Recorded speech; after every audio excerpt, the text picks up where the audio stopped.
This video is brought to you by Group 6.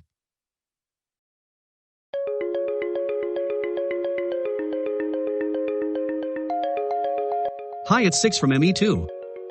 Do you ever wonder what is monopoly and monopsony? Monopoly and monopsony is known as a single entity that influence and distort a free market. Let's have a brief idea about the previously mentioned market. The first type of market that we're going to discuss is the monopoly market. A monopoly is a specific type of economic market structure. A monopoly exists when a specific person or enterprise is the only supplier of a particular good. As a result, monopolies are characterized by a lack of competition within the market producing a good or service. The characteristics of this market are: the markets focus on maximizing profit. As there is no alternative available to the market, there is no competition. The monopolist firm can charge a set price above what would be charged in a competitive market, thereby maximizing its revenue. There are barriers to entry in the market due to patent rights. A monopolist firm is its own price maker. The price is set by determining the quantity in order to demand the price desired by the firm. The monopolist firm remains the single seller of that product or service as there are no substitutes available. Examples are nuclear energy. Monopsony market. In a monopsony market, a firm has market power in employing factors of production, for example, labor. In this type of market, there is one buyer and many sellers. Examples are coal mine owners in towns where coal mining is the primary source of employment, and the government in the employment of civil servants, nurses, police, and army officers. In monopsony, a minimum wage can increase wages without causing unemployment. Workers are usually paid less than their marginal revenue products. This increases inequality in society. For instance, Flipkart is one of the biggest purchasers of books. If publishers don't sell books to Flipkart at a discounted price, they will miss out on selling to the biggest distributor of books. Let us look at some real-life example monopsony market. In the last few decades, a growing number of industries have become dominated by a handful of firms. At the same time, wages growth and inflation have remained stubbornly low, while inequality has risen sharply. This is not a coincidence. It is at least partly the result of a phenomenon called monopsony. In a traditional monopoly, one seller dominates the market, which causes prices for goods or services to rise.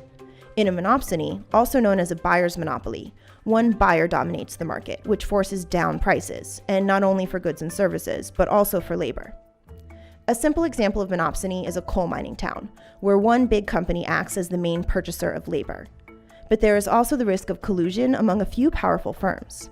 As Mike Conjugal of the Roosevelt Institute has pointed out, Silicon Valley tech firms get away with paying less by agreeing not to poach one another's employees. Such practices reflect the substantial increase in market concentration over the last 2 decades. In the United States, there were about half as many publicly traded companies in 2014 as there were in 1997. And there are now fewer firms overall than in the early 1970s, when America's real GDP was just 1/3 of what it is today. In a wide variety of sectors, from satellite TV providers to tire manufacturers, the top 4 players account for more than 90% of overall revenue. Economic policymakers are starting to pay attention to the consequences of this growing concentration of market power. After all, given historically low unemployment, wages should be rising faster. U.S. Federal Reserve Chairman Jerome Powell recently called the fact that they're not a puzzle. But Princeton University's Alan Krueger, who chaired President Barack Obama's Council of Economic Advisors, believes that recognizing the effects of monopsony on labor markets provides a partial solution to that puzzle. By Krueger's estimates, wages in the U.S. should be rising 1 to 1.5 percentage points faster than they are, given recent inflation levels and the unemployment rate. And concerns about monopsony are not limited to the U.S. For example, Alan Manning of the London School of Economics has highlighted how the balance of power in the UK labor market has shifted toward employers. That shift's negative effect on wages could undermine long-term GDP growth by weakening consumer demand and the investment spending needed to meet it. Of course, depressed wage growth also offsets inflationary pressure, meaning that central banks may be able to keep interest rates lower for longer. But that would do little to spur faster growth in an economy where an ever larger share of aggregate income goes to an ever smaller number of firms and individuals. If we look back to our assignment Exotech, we can know that Exotech is a company that has the monopoly power in smart shoe. While at the same time, the company also have the Monopsony power in high-skill labor market. When they found out the existence of Galaxy Tech, which is the competitor of Exotech in term of product market and labor market, Exotech has changed from monopoly market to duopoly and also duopsony market. So, what is duopoly and duopsony market? Duopoly is a market characterized by two firms who realize they are interdependent in their pricing and output policies. Duopoly arises when two large firms have all or most of the sales in an industry. Examples, Visa and MasterCard, which process credit card payments, take around 80 to 90% of market share, gaining highly profitable commission on the processing of payments. While duopsony is an economic condition in which there are only two large buyers for a particular product or service, taken together, these two buyers determine the market demand, which gives them considerable bargaining power, assuming that their number exceeds the companies competing to sell to them. Examples of company, Amazon and Walmart in high-tech labor market. The difference between these two is that duopsony is an economic condition in which two buyers exert control over the market price of a commodity, while duopoly is an economic condition in which two sellers exert control over the market of a commodity. Both market has interdependent relationship like prices and product demand supply or wages and labor demand supply.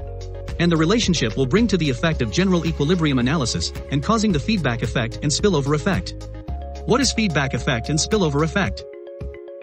Feedback effect is the price or quantity adjustment in one market caused by price and quantity adjustments in related markets.